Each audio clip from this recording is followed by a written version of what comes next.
അപ്പൊ ഈ പല രാജ്യങ്ങളിലും പലതരത്തിലുള്ള ആളുകളുമായിട്ടും ഇങ്ങനെ ഇടപഴകുമ്പോഴും ഇങ്ങനെ ഈ അങ്ങയുടെ പാതയിലൂടെ സഞ്ചരിക്കുമ്പോഴും ഒക്കെ എല്ലായിടത്തും നമ്മൾ കാണുന്ന ഒരു കാര്യം എന്ന് വെച്ചാൽ എവൈക്കനിങ് എന്ന് പറഞ്ഞൊരു സംഗതിയാണ്. അപ്പൊ എവേക്കനിങ് വരണമെങ്കിൽ നമ്മൾ we should be in slumber or in deep sleep. അപ്പോ ഇവിടെ നമ്മൾ ഈ സ്ലീപ്പായിട്ട് കാണുന്നത് എന്താണ്, എന്തിൽ നിന്നാണ് നമ്മൾ ഉണരേണ്ടത്?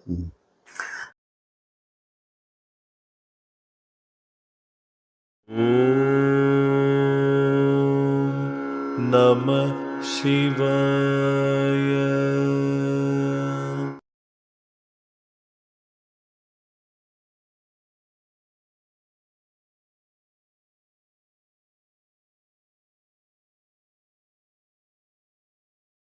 അത് ആക്ച്വലി ഐഡിയ തന്നെ വരുന്നത് ഇഗ്നോറൻസ് എന്ന് പറഞ്ഞ ഒരു കാര്യത്തിന്.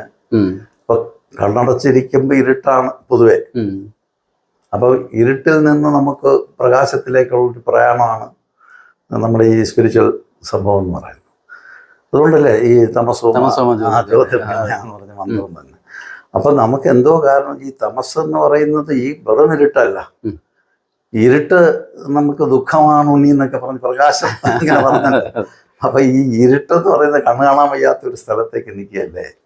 കണ്ണ് തുറന്ന് നമ്മൾ ഇരിക്കുമ്പോഴും നമുക്ക് കാഴ്ച കറക്റ്റല്ല എന്ന ഒരു ബുദ്ധിമുട്ട് എപ്പോഴെങ്കിലുമൊക്കെ ഒരാൾക്ക് തോന്നാതിരിക്കത്തില്ല. കാരണം പിടികിട്ടുന്നില്ല എന്നതാണ് സത്യം. നമ്മൾ കണ്ടുകൊണ്ടേ ഇരിക്കുന്നു, പക്ഷെ പിടികിട്ടുന്നില്ല. ഈ പിടികിട്ടാത്തത് കൊണ്ട് ദുഃഖമുണ്ടെന്ന്. അപ്പൊ ദുഃഖ നിവാരണത്തിന് വേണ്ടി കണ്ണ് തുറന്നിരിക്കണം. അപ്പൊ കണ്ണ് തുറക്കാന്ന് വെച്ചാൽ അവേക്കനിങ് ആണ്. ഈ ഇപ്പൊ കണ്ണ് തുറന്നിരുന്നിട്ടും പിടികിട്ടാതിരിക്കുമെങ്കിൽ വേറെന്തോ തുറന്നാലേ ഈ കാഴ്ച ശരിയാകുള്ളൂ എന്ന ഒരു സ്ഥലത്തേക്ക് എത്തുമല്ലോ. അപ്പൊ ആ തുറപ്പിനെയാണ് നമ്മൾ ഈ പറയുന്ന അവേക്കനിങ് എന്ന് അവരുദ്ദേശിച്ചിരിക്കുന്നതാണ് കണക്കാക്കാൻ. അപ്പൊ അങ്ങനെ നോക്കുമ്പോഴത്തേക്കും ഇപ്പൊ എന്താ പറഞ്ഞാൽ കണ്ണ് അടച്ചിരിക്കുന്നു, കാണാൻ പറ്റുന്നില്ല. കണ്ണ് തുറന്നിരിക്കുന്നു, കാണാൻ പറ്റുന്നുണ്ട്. കണ്ണ് തുറന്നിരുന്നിട്ടും കാഴ്ച കറക്റ്റ് അല്ലാതിരിക്കുന്ന ഒരു സ്ഥലത്തേക്ക് ഇറങ്ങാമല്ലോ. മിക്കവാറും അങ്ങനെയാണ്. അത് എന്തുകൊണ്ടാണെന്ന് പറഞ്ഞാൽ ഇപ്പൊ നമ്മളൊരു കാര്യം കാണുമ്പോൾ നമ്മുടെ മനസ്സിനകത്തിരിക്കുന്ന ഐഡിയ കാണുന്ന കാര്യത്തിൽ ആരോപിച്ചിട്ട് അതിനെ ഇന്റർപ്രറ്റ് ചെയ്തിട്ടല്ലേ നമ്മൾ മനസ്സിലാക്കുന്നത്. വിളക്ക് എന്ന് നമ്മൾ പറയാം. വിളക്കെന്ന് പറയുമ്പോൾ വിളക്കിന്റെ ഒരു ഐഡിയ നമ്മുടെ മനസ്സിലുണ്ട്. ആ ഐഡിയയെ ഈ കാണുന്ന വിളക്കിലേക്ക് ആരോപിച്ചിട്ട് വിളക്കെന്ന് അതിനെ മനസ്സിൽ റെക്കഗ്നൈസ് ചെയ്യാം. അപ്പൊ മനസ്സിന്റെ കണ്ടന്റ് പുറത്തേക്ക് പ്രൊജക്റ്റ് ചെയ്തിട്ട് അതിനെ നമ്മൾ റെക്കഗ്നൈസ് ചെയ്യാം. ആക്ച്വലി നമ്മൾ റെക്കഗ്നൈസ് ചെയ്യുന്നത് ഈ വിളക്കിനെയല്ല, നമ്മുടെ ഉള്ളിലിരിക്കുന്ന അറിവിനെ ഈ വിളക്കുമായി കമ്പൈൻ ചെയ്തിട്ട് അതിനെ റീഅഫേം ചെയ്യുകയാണ് നമ്മൾ ചെയ്യുന്നത്. അങ്ങനെയാണല്ലോ.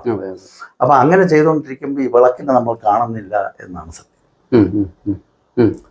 ഈ വിളക്കിലോട്ട് വിളക്കെന്ന് പറയുന്ന ഈ വേർഡും വിളക്കിന്റെ ഫോമും നമ്മുടെ ഉള്ളിലുള്ളത് ഇതിലേക്ക് ആരോപിച്ചിട്ട് അത് റെക്കഗ്നൈസ് ചെയ്യുന്നു മനസ്സ്. അപ്പോൾ വിളക്കിനെ കണ്ടു എന്ന് മനസ്സിലാവും. നമ്മൾ വിളക്കിനെ കാണുകയല്ല ചെയ്തത്, നമ്മൾ ആ ഫോമും ആ രൂപവും കൂടെ ആ രൂപവും ആ ഭാഷ ആ വേർഡും കൂടെ അതിൽ അറ്റാച്ച് ചെയ്തിട്ട് റെക്കഗ്നൈസ് ചെയ്യുകയാണ്. ഇങ്ങനെ ചെയ്തുകൊണ്ടാണ് മനുഷ്യർ ജീവിക്കുന്നത്. അപ്പോഴങ്ങനെ ചിന്തിക്കുമ്പോഴേ നമ്മുടെ ഉള്ളിൽ ഓൾറെഡി വിളക്കെന്ന് പറയുന്ന ഒരു സാധനം, പ്രീ നോയിങ് എന്ന് ഇപ്പം വിളിക്കുന്ന ഒരു സാധനം ഉണ്ടല്ലോ. അതുണ്ട്. അതാണ് നമ്മൾ നേരത്തെ കണ്ട വിളക്ക്. ഇപ്പൊ ഞാൻ നേരത്തെ കണ്ടത് വലിയ നിലവിളക്കാണെന്ന് വെച്ചോളൂ. അപ്പൊ അങ്ങനെ ഒരു കൊച്ചു വിളക്ക് വേറൊരു ഷേപ്പിലൊരു വിളക്കിരിക്കുകയാണെങ്കിൽ ഇതിനെ വിളക്കെന്ന് എനിക്ക് വിളിക്കാൻ പറ്റത്തില്ല. അപ്പൊ അങ്ങനെയാണ് നമ്മൾ മനസ്സിലാക്കുന്നത്. ലോകത്തെ എപ്പോഴും മനസ്സിലാക്കുന്നത് നമ്മുടെ പ്രീവിയസ് അണ്ടർസ്റ്റാൻഡിങ്ങിനെ പ്രൊജക്റ്റ് ചെയ്തിട്ട് അതിനെ ഇവാലുവേറ്റ് ചെയ്തിട്ട് ഏതാണ്ട് അതുമായിട്ട് പോകുന്നെങ്കിൽ നമ്മൾ അതിനെ റെക്കഗ്നൈസ് ചെയ്യുന്നു. അത് നമ്മൾ അറിവാക്കി മാറ്റി വെക്കുന്നു. അടുത്ത പ്രാവശ്യം കാണുമ്പോൾ ക്ലിയറായി. അപ്പൊ ഈ പറഞ്ഞ നമ്മൾ ഒരിക്കൽ ഇത് പറഞ്ഞിട്ടുണ്ടെന്നാണ് എനിക്ക് തോന്നുന്നത്. ഇപ്പൊ നമ്മൾ ഒരാള് മാങ്ങ, അത് രസകരമായ കാര്യമാണ്. എൻ്റെ മകൻ്റെ അടുത്ത് സ്കൂളിൽ ടീച്ചർമാർ ഇങ്ങനെ കുട്ടികളുടെ അടുത്ത് പടം വരയ്ക്കാൻ പറഞ്ഞു. ഒരു മാങ്ങയുടെ പടം വരയ്ക്കാൻ പറഞ്ഞു. അങ്ങനെ എല്ലാ കുട്ടികളും മാങ്ങയുടെ പടം വരച്ചു. ഈ പയ്യനും മാങ്ങയുടെ പടം വരച്ചു. അപ്പോൾ ടീച്ചർ ഇങ്ങനെ നോക്കിയിട്ട് പറഞ്ഞു, ഇത് മാങ്ങയെ പോലെ ഇരിക്കുന്നില്ല, മാങ്ങയല്ല ഇതൊന്നും. അപ്പോൾ ഒരു വിഷമം വരുമല്ലോ, നമ്മൾ വരച്ചത് മാങ്ങയല്ല എന്ന് പറയുമ്പോൾ. അപ്പോൾ വീണ്ടും വരച്ചു. ഇങ്ങനെ 2-3 ആവർത്തി വരച്ചിട്ട് ഒന്നും മാങ്ങയായില്ല. അപ്പം അങ്ങനെ വിഷമിച്ച് ഇവിടെ വന്നു. അപ്പം ഞാൻ പറഞ്ഞു, നീ ഒന്നുകൂടെ വരച്ചു കൊണ്ടുപോകും, ശരിയാവും എന്ന് പറഞ്ഞു. അങ്ങനെ അദ്ദേഹം വീണ്ടും ഒരു മാങ്ങ വരച്ച് സ്കൂളിൽ കൊണ്ടുപോയപ്പോൾ അത് മാങ്ങയല്ല എന്ന് ടീച്ചർ പറഞ്ഞു. അപ്പോഴത്തേക്കും ഞാൻ തിരിച്ച് വിഷമിച്ച് വന്നു. അപ്പം ഞാനൊരു മാങ്ങ പോയി വാങ്ങി ഈ മാങ്ങ ഒരു പേപ്പർ ചെയ്യാൻ പാടില്ലാത്തതാണ് കലയിൽ. അതെ അതെ കലയിൽ ഇത് കാണിക്കാൻ പാടില്ലാത്തതാണ്. പക്ഷെ ഈ വിഷമം മാറണമല്ലോ. അപ്പം ഞാൻ അവൻ്റെ അടുത്ത് മാങ്ങ കൊടുത്തു, കടലാസ് വെച്ചു, അതിൽ മാങ്ങ അതിന് ചുറ്റും വരച്ചു, അതും കൊണ്ടുപോയി. അതും കൊണ്ട് പോയപ്പോഴത്തേക്ക് അപ്പോഴും ടീച്ചർ പറഞ്ഞു ഇത് മാങ്ങയല്ല. അപ്പോൾ അതാണ് കോൺസെപ്റ്റ്. അവർ കണ്ടിട്ടുള്ള മാങ്ങ ഇതുമായിട്ട് പോകത്തില്ലായിരിക്കും. അങ്ങനെ ഈ നമ്മൾ കാണേണ്ട കാര്യങ്ങളുടെ എല്ലാം കോൺസെപ്റ്റുകളും ഐഡിയകളും മനസ്സിൽ വെച്ചിട്ട് അതിനെ കാണുന്ന പുതിയ വസ്തുവിൽ ആരോപിച്ചിട്ട് അതുമായി പോകുന്നെങ്കിൽ നമ്മൾ റെക്കഗ്നൈസ് ചെയ്യും, പോകുന്നില്ലെങ്കിൽ റെക്കഗ്നൈസ് ചെയ്യില്ല. ഇങ്ങനെയല്ലേ മനസ്സിലാക്കുന്നത്. എന്നാൽ സ്ഥായിയായ മനസ്സിലാക്കൽ ഇങ്ങനെയാണോ? ഇപ്പൊ പേരിനെയും ഫോമിനെയും കൂടെ കൂട്ടി അണക്കുമ്പോൾ നമ്മൾ മനസ്സിലായി എന്ന് വിചാരിക്കും. അതേസമയത്ത് ആ വിളക്കിനെ നമ്മൾ കണ്ടോ? കണ്ടിട്ടില്ല. അതിനെ ഫീൽ ചെയ്തിട്ടില്ല. അതുമായിട്ട് നമ്മൾ ലയിച്ചോ? ഇല്ല. പക്ഷെ സംഭവിച്ചത് എന്താണെന്ന് വെച്ചാൽ വിളക്ക് മനസ്സിലായി എന്ന് വിചാരിച്ചു. ഇങ്ങനെയാണ് നമ്മൾ ചുറ്റുപാടുകളെ മനസ്സിലാക്കിക്കൊണ്ടിരിക്കുന്നത്. ഒരിക്കലും ബാക്കിയുള്ള മനസ്സിന്റെ കണ്ടന്റിനെ മാറ്റി വെച്ചിട്ട് ഈ വിളക്കിനെ കാണുന്ന സമ്പ്രദായം നമുക്ക് ശീലമില്ല. പറഞ്ഞു വെച്ചിരിക്കുന്ന ആപേക്ഷികമായിട്ടുള്ള അങ്ങനെയാണ് നമ്മൾ മനസ്സിലാക്കുന്നത്. അപ്പൊ ഇങ്ങനെ മനസ്സിലാക്കിക്കൊണ്ടിരിക്കുമ്പോൾ നമ്മൾ എന്തൊക്കെയോ മനസ്സിലാക്കുന്നു, പൂർണ്ണമായി മനസ്സിലാക്കുന്നില്ല. അങ്ങനെ പൂർണ്ണമായി മനസ്സിലാക്കാൻ പറ്റാതിരിക്കുന്ന സാഹചര്യത്തിൽ മനസ്സിലാക്കണം എന്ന ഐഡിയ അവിടെ ലൈവായി കിടക്കുമല്ലോ, അല്ലേ? അത് മനസ്സിലാക്കാൻ പറ്റുന്നില്ലെങ്കിൽ എന്താണ് ഉണ്ടാകുന്നത്? ദുഃഖം ഉണ്ടാവുമല്ലോ. ഈ ദുഃഖത്തിൽ നിന്ന് പുറത്തിറങ്ങി വരാനാണ് ഈ അവേക്കനിങ് എന്ന് പറയുന്നത്, അല്ലേ? അങ്ങനല്ലേ പറ്റൂ. പക്ഷെ അതിന് നമ്മൾക്ക് അങ്ങനെ ട്രെയിനിങ് ചിലപ്പോൾ കിട്ടത്തില്ല. അങ്ങനെ വരുമ്പോൾ നമ്മൾ കൃത്യമായി മനസ്സിലാക്കാൻ പറ്റാതെ വിഷമിച്ചുകൊണ്ടേ നടക്കും. അതുകൊണ്ടാണ് ഇപ്പോൾ സാഖ്യയിലൊക്കെ പറയുന്നത് വെച്ചാൽ നമ്മൾ മനുഷ്യരെല്ലാവരും ഈ ത്രിവിധ ദുഃഖങ്ങളിൽ പെട്ട് കിടക്കുകയാണ്. ഇത് നമ്മൾ സംസാരിച്ചിട്ടുണ്ട്. അപ്പൊ എല്ലാവരും ദുഃഖത്തിൽ കിടക്കുക. അപ്പൊ അതുകൊണ്ട് ഈ ദുഃഖ ശമനം അത്യാവശ്യമാണ്. കാരണം ഇതൊരു സുഖമുള്ള കാര്യമല്ല ദുഃഖിക്കാൻ. അപ്പൊ അതിനു വേണ്ടി നമ്മൾ പരിശ്രമിക്കുമ്പോൾ നമുക്ക് കണ്ണ് തുറക്കപ്പെടും. അതെ നാഷണലിസ്റ്റുകളോട് ഞാൻ ചോദിക്കുന്ന ചോദ്യമാണ്. കാരണം അവർ പറയുന്നത് ഭൂമിയിൽ നമ്മൾ ഒറ്റ പ്രാവശ്യം വന്നിട്ടുള്ളൂ. അപ്പൊ ഈ സെമിറ്റിക് കോൺസെപ്റ്റുകൾക്ക് ശേഷമാണല്ലോ അങ്ങനെ ഭൂമിയിൽ വൺ ടൈം ഇൻ എർത്ത് എന്ന് പറയുന്നൊരു കോൺസെപ്റ്റ്. അപ്പൊ ഇവിടെ വന്നു, നമ്മളിങ്ങനെ കണ്ണാ തുറന്ന് എന്തൊക്കെയോ കാര്യങ്ങൾ അറിഞ്ഞു. പക്ഷെ സന്തോഷം മാത്രമായിട്ട് നമ്മൾ ജീവിച്ചു പോവുകയാണെങ്കിൽ ഓക്കെ, ഫൈൻ, കുഴപ്പമില്ല. ഓക്കെ, ചെറിയ ചെറിയ ദുഃഖങ്ങൾ വരും, അത് ആവേശിക ദുഃഖങ്ങൾ മാറ്റം വരും. പക്ഷെ സ്ഥായിയായുള്ള ഈ ദുഃഖം നമുക്ക് വരുന്നതിന് കാരണം എന്താണെന്ന് ചോദിക്കുമ്പോൾ അവർക്ക് ഉത്തരവില്ല. അപ്പൊ അതിന് ഒരു റീസൺ ഉണ്ടാവണം. എന്തുകൊണ്ടാണ് നമ്മൾ ഈ ദുഃഖത്തിലേക്ക് വീണ്ടും വീണ്ടും വീണ്ടും ദുഃഖത്തിലേക്ക് നമ്മളിങ്ങനെ പൊയ്ക്കൊണ്ടിരിക്കുന്നത്? അപ്പൊ അങ്ങനെയാണെങ്കിൽ ഈ ദുഃഖത്തിനെയും സുഖത്തിനെയും നമ്മുടെ മനസ്സ് തിരിച്ചറിയുന്നുണ്ടാണല്ലോ നമുക്ക് ദുഃഖത്തിനെ അറിയാൻ പറ്റുന്നത്. അപ്പൊ നമ്മൾ സാധാരണ പറയാറുണ്ട്, ഇരുട്ടെന്ന് പറയുന്ന സാധനമല്ലേ, ഇറ്റ്സ് ആബ്സെൻസ് ഓഫ് ലൈറ്റ് എന്ന് പറയുന്നത്. അപ്പൊ പ്രകാശത്തിനെ അറിയാവുന്നതുകൊണ്ടാണ് പ്രകാശം ഇല്ലാത്തതിനെ നമ്മൾ ഇരുട്ടെന്ന് അറിയുന്നത്. അപ്പൊ ഈ ദുഃഖത്തിനെ തിരിച്ചറിയണമെങ്കിൽ ഇതിനു മുമ്പ് നമ്മുടെ മനസ്സ് സുഖം അറിഞ്ഞിരിക്കണം. അപ്പൊ അങ്ങനെയാണെങ്കിൽ ആ സുഖം എന്തായിരിക്കും എന്നുള്ളതാണ് എൻ്റെ ചോദ്യം. അതിപ്പോ എനിക്ക് തോന്നുന്നത് റൂഹാണല്ലോ. അപ്പൊ ഈ നമ്മൾ മനസ്സ് ഇൻസ്ട്രുമെന്റ് മനസ്സിലാക്കുന്ന ഇൻസ്ട്രുമെന്റ് മനസ്സാണ്. ഈ മനസ്സിലാക്കുന്ന ഇൻസ്ട്രുമെന്റ് വെച്ച് നമ്മൾ പുറം ലോകത്തിനെ മനസ്സിലാക്കിക്കൊണ്ടിരിക്കുക. ആ മനസ്സിലാകുന്ന വേളയിൽ എന്തൊക്കെയോ മനസ്സിലാകുന്ന സാഹചര്യത്തിൽ നമുക്ക് അതിനെ പൂർണ്ണമായി മനസ്സിലാകില്ലെന്ന് ഈ പറഞ്ഞ സംശയമുണ്ട്. അപ്പൊ അത് മനസ്സിലാക്കണമെങ്കിൽ ഇതിന്റെ ഫങ്ഷൻ മനസ്സിലാക്കണ്ടേ, ഏത് ഇൻസ്ട്രുമെന്റിന്. ആ ഇൻസ്ട്രുമെന്റ് വെച്ചാണ് നമ്മൾ ലോകത്തെ മനസ്സിലാക്കുന്നത്. ആ ഇൻസ്ട്രുമെന്റ് എന്താണെന്ന് നമുക്ക് മനസ്സിലാകുമ്പോൾ ആണ് ഇത് രണ്ടും കൂടെ ആകുമ്പോഴാണ് ഈ പൂർണ്ണത എന്ന് പറയുന്നത്. അതിലൊരു പാർട്ടിനെ മാത്രം എടുത്തു വെച്ചിട്ട് മനസ്സിലാക്കി പൂർണ്ണതയിലേക്ക് പോകാം എന്ന് നമ്മൾക്ക് തോന്നുന്നുണ്ടെങ്കിൽ അത് ആക്ച്വലി ഒരു മൗഢ്യം അതിനകത്തുണ്ട്. അപ്പൊ അതുകൊണ്ടാണ് ഈ പുറത്തോട്ട് നോക്കിക്കൊണ്ടിരിക്കുന്ന ആൾ അകത്തേക്ക് തിരിഞ്ഞ് നോക്കേണ്ട ആവശ്യം വരുന്നത്. അങ്ങനെ അകത്തേക്ക് നോക്കുമ്പോഴത്തേക്കും ഈ മനസ്സ് ഒരുപാട് വൃത്തികൾ നടത്തിക്കൊണ്ടിരിക്കുകയാണ്. അതിലൊരു വൃത്തിയാണ് ഈ കോംപ്രിഹെൻഷൻ എന്ന് പറയുന്നത്, പ്രമാണം.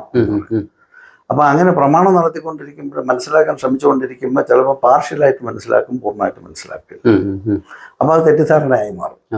അപ്പൊ തെറ്റിദ്ധാരണയാണെന്ന് പിന്നെ റെക്കഗ്നൈസ് ചെയ്യുമ്പോൾ ഒരു വല്ലാത്തൊരു വിഷമം വരുമല്ലോ. ഇങ്ങനെയൊക്കെയാണ് ഈ ദുഃഖം ഉണ്ടായിക്കൊണ്ടേയിരിക്കുന്നത്. അപ്പൊ ഇങ്ങനെ നമ്മൾ ഒരു കാര്യത്തിനെ നോക്കി മനസ്സിലാക്കുന്ന ഇൻസ്ട്രുമെന്റിനെ മനസ്സിലാക്കാൻ നമ്മൾ അറ്റംപ്റ്റ് ചെയ്തില്ലെങ്കിൽ അറിവ് പാർഷ്യലായി തന്നെ ഇരിക്കും. ആ ഇൻസ്ട്രുമെന്റ് വെച്ചാണ് ഈ പ്രയോഗം നടത്തുന്നത്, മനസ്സിലാക്കൽ പ്രയോഗം. അപ്പൊ അതുകൊണ്ടാണ് അകത്തോട്ട് നോക്കേണ്ട ആവശ്യം വരുന്നത്. എങ്ങനെയാണ് മനസ്സെന്താ പ്രവർത്തിക്കുന്നത് എന്ന് നോക്കുകയാണ്. അപ്പൊ മനസ്സിന്റെ പ്രവർത്തനം നമ്മൾ നോക്കുമ്പോൾ നമുക്ക് മനസ്സിനകത്ത് കാണാം ചിന്തകൾ ഇങ്ങനെ ഉണ്ടായിക്കൊണ്ടേയിരിക്കും. അത് ഉള്ളതാണ്. അതെ അതെ. ആ ചിന്തകൾ വരുന്നത് മൈൻഡിൻ്റെ കണ്ടന്റിൽ നിന്നാണ്. കണ്ടന്റ് എന്ന് പറഞ്ഞാൽ മെമ്മറിയാണ്. മെമ്മറിയിൽ നിന്ന് ചിന്തകൾ വന്നുകൊണ്ടേയിരിക്കും. അതിനെ നമ്മൾ അനലൈസ് ചെയ്യുന്നു. അതിൻ്റെ ബേസിസിൽ ഒരു ജഡ്ജ്മെൻ്റൊക്കെ ഉണ്ടാക്കുന്നു. ആ ജഡ്ജ്മെൻറ്റിനെ എല്ലാവർക്കും ആപ്ലിക്കബിൾ ആകുമോ ഇല്ലയോ എന്നൊക്കെ നോക്കി കോൺസെപ്റ്റും ബിലീഫ്സും ഐഡിയാസും ഒക്കെ ഉണ്ടാക്കുന്നു. അതിൻ്റെ പേരിൽ നമുക്കത് അറിയാവുന്നവനാണെന്ന് വിചാരിച്ചൊരു സന്തോഷിക്കുന്നു. അപ്പോൾ ആ സന്തോഷം ബാക്കിയുള്ളവർക്ക് എത്തട്ടെ എന്ന് വിചാരിച്ച് അതൊക്കെ അവർക്ക് പറഞ്ഞു കൊടുക്കുന്നു. അവർ ചിലപ്പോൾ റിജക്റ്റ് ചെയ്യുമ്പോൾ നമുക്ക് ദുഃഖം ഉണ്ടാകുന്നു. അവർ അക്സെപ്റ്റ് ചെയ്താൽ നമുക്ക് സുഖം ഉണ്ടാകുന്നു. ഇങ്ങനെ ഈ സിസ്റ്റം പോവുക. അപ്പോൾ ഇതൊക്കെ ക്രിയേറ്റ് ചെയ്തുകൊണ്ടിരിക്കുന്ന ഈ ഫങ്ഷൻസ് മൈൻഡിനകത്ത് ഈ പറയുന്ന കോംപ്രിഹെൻഷൻ, മിസ്ആപ്രിഹെൻഷൻ, മെമ്മറി, ഇമാജിനേഷൻ, ഉറക്കം, സ്ലീപ്പ് എന്ന് പറയുന്ന ഈ ഫ്ലക്ച്വേഷൻ, പ്രമാണ, വിപരീത, വികല്പ, നിദ്ര, സ്മൃതി എന്ന് പറയുന്ന ഈ ആക്ടിവിറ്റീസ് മൈൻഡിൽ നിരന്തരമായി നടന്നുകൊണ്ടിരിക്കുക. ഇത് റെസ്റ്റ്ഫുൾ ആയിരിക്കുന്നത് ഉറങ്ങുമ്പോഴാണ്. അല്ലാത്ത നേരങ്ങളിൽ ഇത് കോൺസ്റ്റന്റ് ഓപ്പറേഷനിലാണ്. അതുകൊണ്ട് തന്നെ ഇത് റെസ്റ്റ്ലെസ് ആയിരിക്കുന്ന ഒരു ഇൻസ്ട്രുമെന്റാണ്. ഉറങ്ങുമ്പോൾ റെസ്റ്റ്ഫുൾ ആയി എന്ന് അറിയാൻ നമുക്ക് പറ്റാത്തത് കൊണ്ട് ആ റെസ്റ്റ്ലെസ്നെസിന്റെ ഇംപ്രഷൻ അതിന്റെ ഡീപ്പായിട്ട് അവിടെ കിടപ്പുണ്ട്. എങ്കിലും അതിന്റെ സ്വപ്നത്തിലൂടെയൊക്കെ അതിന്റെ പ്രൊജക്ഷൻസ് വരാറില്ലേ പലപ്പോഴും? ഡീപ് സ്ലീപ്പിൽ മാത്രമല്ലേ അങ്ങനെ റെസ്റ്റ്? പക്ഷേ ഈ പ്രൊജക്ഷൻ എന്ന് പറയുമ്പോൾ ഈ നമ്മൾ ഈ ഡ്രീം ക്രിയേറ്റ് ചെയ്യുമ്പോഴേ നേരത്തെ ഉള്ള മെമ്മറി കണ്ടന്റിനെ ഇമാജിനേഷനുമായിട്ട് ചേർന്നിട്ട് അത് ക്രിയേറ്റ് ചെയ്യുന്ന ഒരു പുതിയ വേൾഡാണ്. ആ വേൾഡ് കറക്റ്റായിട്ട് മനസ്സിലാക്കാൻ നമുക്ക് പറ്റത്തില്ല. കാരണം ആ ഇമാജിനേഷനിൽ വർക്ക് ചെയ്യുന്നത് കൊണ്ട് അത് ഒരു ഇല്ലസറി വേൾഡാണ് ക്രിയേറ്റ് ചെയ്യുന്നത്. ഇപ്പോഴുള്ളത് ഇല്ലസറി ആണ്. അതേസമയത്ത് ഡ്രീം അതിനേക്കാളും വലിയ ഇല്യൂഷനാണ്. അപ്പം ഇങ്ങനെ ഒരു ഇല്ലസറി വേൾഡ് ക്രിയേറ്റ് ചെയ്ത് അതിനകത്ത് നിൽക്കുമ്പോൾ ഇത് സ്ഥായിയല്ല എന്നും ഇത് സത്യമല്ല എന്നും തോന്നുന്നത് കൊണ്ട് തന്നെ എന്താണ് സത്യം എന്നറിയണം എന്നൊരു ആഗ്രഹം വരും. ആ ആഗ്രഹം ആണ് നമ്മളെ ഈ അവിടെ എത്തുന്നില്ല എന്നുള്ളൊരു തോന്നൽ നമുക്ക് തരും. ഇതെല്ലാം മൈൻഡ് ചെയ്യുന്നതാണ്. ഈ മൈൻഡിന് സത്യം അറിയാൻ പറ്റില്ല എന്നുള്ള സത്യമാണ് നമുക്കറിയാം. അപ്പം അവിടെ പരിപാടി ഇരിക്കും. അതില്ലേ ആ പരിപാടി ഇല്ല, ഇവനെല്ലാം അറിയാമെന്ന് പറഞ്ഞിട്ടില്ല നമ്മൾ പോകുന്നത്. ഈ മൈൻഡ് വെച്ച് നമുക്ക് എല്ലാം സാധിക്കാമെന്നുള്ളത്. അപ്പോൾ അത് വെച്ച് നടക്കില്ല എന്ന് നമുക്ക് പരിപൂർണമായിട്ട് മനസ്സിലാകുന്ന ഒരു സന്ദർഭത്തിലാണ് ആ ആക്ടിവിറ്റീസിനെ നമുക്ക് ഡ്രോപ്പ് ചെയ്യാം എന്ന ഒരു ഡിസിഷൻ വരുന്നത്. ആ ഡിസിഷനെയാണ് മഹർഷി പതഞ്ജലി വലിയ കോർ പ്രിൻസിപ്പിളായിട്ട് എടുത്തിട്ട് യോഗസൂത്രത്തിൻ്റെ ബേസിക് ഡെഫിനിഷൻ, യോഗയുടെ ബേസിക് ഡെഫിനിഷൻ ചിത്തവൃത്തി നിരോധം എന്ന് അദ്ദേഹം പറഞ്ഞു. അപ്പോൾ അതുകൊണ്ടാണ് ഈ പുറത്തോട്ട് മാത്രം നോക്കിയിരുന്നാൽ നമുക്ക് ഈ കാര്യം പരിപൂർണമായിട്ട് അറിയില്ല. അപ്പോൾ ദുഃഖം ബാക്കിയാവും. എന്നാൽ അകത്തോട്ട് കൂടെ നോക്കുകയാണെങ്കിൽ ഇൻസ്ട്രുമെന്റ് എങ്ങനെയാണ് ഫംഗ്ഷൻ ചെയ്യുന്നതെന്നും കൂടെ അറിയാമെന്നുള്ളത് കൊണ്ട് അത് കുറച്ചുകൂടെ റിഫൈൻഡ് ആകും. ജ്ഞാനികൾ കണ്ണടച്ചിരിക്കുന്നു. അപ്പൊ അങ്ങനെ ഇരിക്കുമ്പോൾ അവസാനം അകത്തോട്ട് നോക്കുമ്പോൾ അവിടെയും ഒന്നുമില്ല. ഈ തോട്ടിനെ നോക്കിക്കൊണ്ടിരിക്കുമ്പോൾ തോട്ട് പതുക്കെ സബ്സൈഡ് ചെയ്യും. പിന്നെ വരുന്നത് ഒരു ഇമോഷണൽ പ്ലാനാണ്, അതിൻ്റെ ഡീപ്പായി കിടക്കുന്നതാണ്. ആ ഇമോഷനിൽ തൊടുമ്പോൾ അത് ഭയങ്കരമായിട്ട് ഇങ്ങനെ സ്റ്റിമുലൻ്റ് ആവും. സ്റ്റിമുലൻ്റ് ദുഃഖമാണെങ്കിലും എന്ത് തരം ഇമോഷൻ ആണെങ്കിലും അത് നോക്കിക്കൊണ്ടിരിക്കുമ്പോൾ അത് വലുതായി കാണും. നോക്കില്ലെങ്കിൽ അവിടെ അത് ഉണ്ടെന്ന് തന്നെ അറിയില്ല. അങ്ങനെ അകത്തോട്ട് നോക്കുമ്പോൾ ഈ ഇമോഷൻസ് ഒക്കെ സർഫസ് ചെയ്തിട്ട് നമ്മളൊരു പ്രത്യേക ട്രാൻസിലേക്ക് മാറുക. ഈ ട്രാൻസിൻ്റെ എൻഡ് എന്ന് പറഞ്ഞാൽ ഈ സെലിബ്രേഷൻ്റെ എൻഡ് എന്ന് പറയുന്ന ശൂന്യത. സെലിബ്രേറ്റ് ചെയ്ത് തീരുന്ന റിലീഫ് ഉണ്ടല്ലോ, ആ റിലീഫ് നോക്കുകയാണെങ്കിൽ അവിടെ ഒരു ആക്ടിവിറ്റി കാണത്തില്ല. അങ്ങനെ മനസ്സിനൊരു ബേസ് ഉണ്ട് എന്ന് നമുക്ക് തിരിച്ചറിയാൻ പറ്റും. ഇത് മനസ്സിന്റെ ബേസാണ്. ആ ബേസിന് നമുക്ക് ഇളക്കാൻ പറ്റില്ല, അനക്കാൻ പറ്റില്ല, ഒന്നും ചെയ്യാൻ പറ്റില്ല. അത് ഉള്ളതാണ്. അതിൻ്റെയും ഡീപ്പായിട്ട് ഈ സൂപ്പർ കോൺഷ്യസ് എന്നാണ് പ്രയോഗിക്കുന്നത്. നമുക്ക് സാധാരണഗതിക്ക് മനസ്സിലാക്കാൻ പറ്റാത്തവരെ അറിയാം. അതുകൊണ്ട് സൂപ്പർ, അതുകൊണ്ട് സൂപ്പർ കോൺഷ്യസ് എന്ന് പറയുന്നു. അപ്പൊ ആ റെള്ളത്തിലോട്ട് ഇറങ്ങുമ്പോൾ അവിടെ നിശൂന്യത പോലെയാണ്. അതിന് നമ്മൾ കഴിഞ്ഞ പ്രാവശ്യം പറഞ്ഞ പ്രശ്നം ശൂന്യതയെന്നും പൂർണ്ണതയെന്നൊക്കെ പറയുന്ന. അപ്പൊ അങ്ങനെ ഇതിലേക്ക് നോക്കി വരുമ്പോൾ നമുക്ക് മനസ്സിലാകുന്ന ഒരു കാര്യം എന്ന് വെച്ചാൽ മനസ്സ് ഇപ്പൊ അത് എക്സിസ്റ്റ് ചെയ്യുന്നത് ഒരു സ്റ്റിൽനെസ്സിലാണ് എന്ന് മനസ്സിലാവും. അതിൽ ആ സ്റ്റിൽനെസ്സിൽ ഉണ്ടായിക്കൊണ്ടിരിക്കുന്ന റിഫ്ലക്ഷൻസ്, പ്രലംബതകളാണ് നമ്മുടെ ഈ തോട്ട്സ് എന്ന് പറയുന്നത്. തോട്ട്സ് വരുന്നത് മെമ്മറിയിൽ നിന്നാണ്. ഇത്രയും നമ്മൾ കാണും. അങ്ങനെ അതിൽ തന്നെ നോക്കിക്കൊണ്ടിരിക്കുമ്പോൾ ഈ തോട്ട് കുറേശ്ശെ അങ്ങ് സെറ്റിൽ ചെയ്തിട്ട് അതിൻ്റെ ഡീപ്പർ ലെവലിലേക്ക് നമ്മൾ ഇറങ്ങാം. അവിടെയാണ് ഈ ഇമോഷണൽ ലെവൽ എന്ന് പറയുന്നത്. ശാന്തമായിരിക്കുന്ന ഒരു കണ്ടീഷനിൽ എത്തുന്നത് കൊണ്ട് അത് വയലൻ്റ് ആയിട്ടുള്ള ഇമോഷൻസിനെ ഒന്നും സർഫസ് ചെയ്യില്ല ആ സമയത്ത്. അപ്പം വളരെ സോഫ്റ്റ് ആയിട്ടുള്ള ഇമോഷൻസ്, ലൈക്ക് സോറോ അല്ലെങ്കിൽ ജോയ്, സെലിബ്രേഷൻ, അങ്ങനെ എമ്പതി, അങ്ങനെയൊക്കെ പറയുന്ന കാര്യം, കാരുണ്യം, സ്നേഹം, ആ വികാരങ്ങൾ ഇങ്ങനെ വരും. അപ്പം ആ വികാരങ്ങൾ വരുമ്പോഴും അവിടെ ഒരു സാധനം ഉണ്ട്. അപ്പോൾ അതിൻ്റെ ആ ഒരു പ്രതലം എൻ്റെ ബാക്കിൽ കിടപ്പുണ്ട്. അതിന് മുമ്പാണ് ഇതിങ്ങനെ കാണിക്കുന്നത്. അത് കണ്ട് നമ്മൾ അതുമായിട്ട് ഐഡൻറ്റിഫൈ ചെയ്യുമ്പോൾ അതെന്താണെന്ന് മനസ്സിലായതുകൊണ്ട് അതിനാവശ്യമില്ല, അവിടെ നിൽക്കേണ്ട ആവശ്യമില്ല എന്നുള്ളതുകൊണ്ട് അത് പോവുകയും ചെയ്യുന്ന സമയത്ത് ഉണ്ടാകുന്ന ഒരു ഒൺനെസ് എന്ന് പറയുന്നത്. ആ ഒൺനെസ്സിനെയാണ് നമ്മൾ ഈ അന്വേഷിക്കുന്ന ഗോൾ എന്ന് പറയുന്ന സത്യം എന്ന് പറയുന്നത്. അതല്ലാന്നുണ്ടെങ്കിൽ ഇപ്പൊ രണ്ടായിട്ടിരിക്കുമ്പോഴത്തേക്ക് ഇതിൽ ഏതാണ് സത്യം എന്നുള്ളൊരു പ്രശ്നം കിടക്കില്ല. ഇത് രണ്ടും നമുക്ക് ഏതാണ്, അതാണോ ഇതാണോ എന്ന് തിരിച്ചറിഞ്ഞോട്ടില്ല. അവിടെ ഒരു കൺഫ്യൂഷൻ കിടക്കുന്നുണ്ട്. ആ കൺഫ്യൂഷൻ അങ്ങ് മാറുകയാണ്. ഈ കൺഫ്യൂഷൻ ക്രിയേറ്റ് ചെയ്ത മൈൻഡ് തൽക്കാലത്തേക്ക് ഡീഫങ്ക്റ്റ് ആയി പോയതുകൊണ്ട് നമ്മൾ അവിടെ ശാന്തമായിരിക്കുക. ആ ശാന്തതയിൽ നിന്ന് നമുക്ക് അനുഭവമാകുന്ന ഒരു കാര്യം എന്താണെന്ന് വെച്ചാൽ രണ്ടല്ല ഒന്നാണ്. അപ്പോൾ നമ്മൾ ഈ ഇങ്ങനെ ഇരിക്കുന്ന ആളാണ് ഈ പ്രപഞ്ചം എന്ന് തിരിച്ചറിയുന്ന ഒരു സമയത്ത് ഉണ്ടാകുന്ന ഒരു എക്സ്റ്റാറ്റിക് സെലിബ്രേഷൻ, അതിനെയാണ് ഈ പ്രേമം എന്ന് പറയുന്നത്. ആ പ്രേമത്തിന്റെ പരിസമാപ്തിയിൽ അവിടെ ഒന്നുമേയില്ല. അപ്പൊ അതാണ് ഒറിജിൻ എന്നും ഒരു ആനന്ദശൂന്യത എന്ന് പറയാം. അതാണ് ഇതിന്റെ ഒറിജിൻ. അവിടെ നിന്നാണ് എല്ലാം ഉണ്ടായത്. എല്ലാം അതിലേക്ക് തന്നെ ലയിക്കുന്നു. നമ്മൾ അവിടെ അങ്ങനെ ഇരിക്കുന്നു. അത് മാത്രമാണ് സത്യമെന്നും ബാക്കി തോന്നിച്ചതെല്ലാം ഒരു പ്രൊജക്ഷൻ ആയിരുന്നെന്നും തിരിച്ചറിയുമല്ലോ. അപ്പൊ ഈ പ്രൊജക്ഷനെ പിൽക്കാലത്ത് ആചാര്യന്മാർ മായയാണെന്നൊക്കെ പറഞ്ഞു. സത്യവസ്തു ഒന്നേ ഉള്ളെന്നും അതല്ലാതെ കാണുന്നതെല്ലാം മായയാണെന്നും, അത് എന്തുകൊണ്ടെന്ന് പറഞ്ഞാൽ മനസ്സ് അതിലേക്ക് പ്രൊജക്റ്റ് ചെയ്തിട്ടാണ് അതിനെ കണ്ടത് എന്നുള്ളത് കൊണ്ട് അത് മായയും. എന്നാൽ പ്രൊജക്റ്റ് ചെയ്യാതെ മനസ്സേ അവിടെ ഇല്ലാതിരിക്കുമ്പോൾ ഏതെങ്കിലും ഇമ്പ്രഷനോ വല്ലതും അകത്ത് വരുന്നെങ്കിൽ അത് വരുന്ന ഇമ്പ്രഷൻ അവിടെ ഒന്നും ഇല്ലാത്തതുകൊണ്ടും ഒരു നിശൂന്യതയാണ്, ഒരു സ്റ്റിൽനെസ്സാണ്. ഈ പറയില്ലേ നമ്മുടെ എന്താണ് പറയുന്ന ഒരു വാക്കുണ്ടല്ലോ, ഈ സ്റ്റിൽനെസ്. ആ സ്റ്റിൽനെസ് ആണ് എപ്പോഴും ഉള്ളത്. അത് ഈ മാനിഫെസ്റ്റേഷൻ നടക്കുമ്പോഴും അതുണ്ട്. വോയിഡ് ആ വോയിഡ് നേരെ എപ്പോഴും ഉണ്ട്. അതിൽ മാനിഫെസ്റ്റേഷൻ നടക്കുന്നു. ഈ മാനിഫെസ്റ്റേഷൻ ഡിസോൾവ് ചെയ്ത് പോകുമെങ്കിൽ അപ്പോഴും ആ വോയിഡ് അവിടെ ഉണ്ടാകും. അതിനെയാണ് അതാണ് ഞാൻ നോക്കിയത്, നിശ്ചല തത്വം. ഇങ്ങനെ ഈ നിശ്ചല തത്വമാണ് ഞാനെന്ന് തിരിച്ചറിയുന്നതിനെയാണ് നമ്മൾ ഈ വലിയ സ്പിരിച്വൽ എൻലൈറ്റൻമെന്റ് എന്ന് പറയുന്നത്.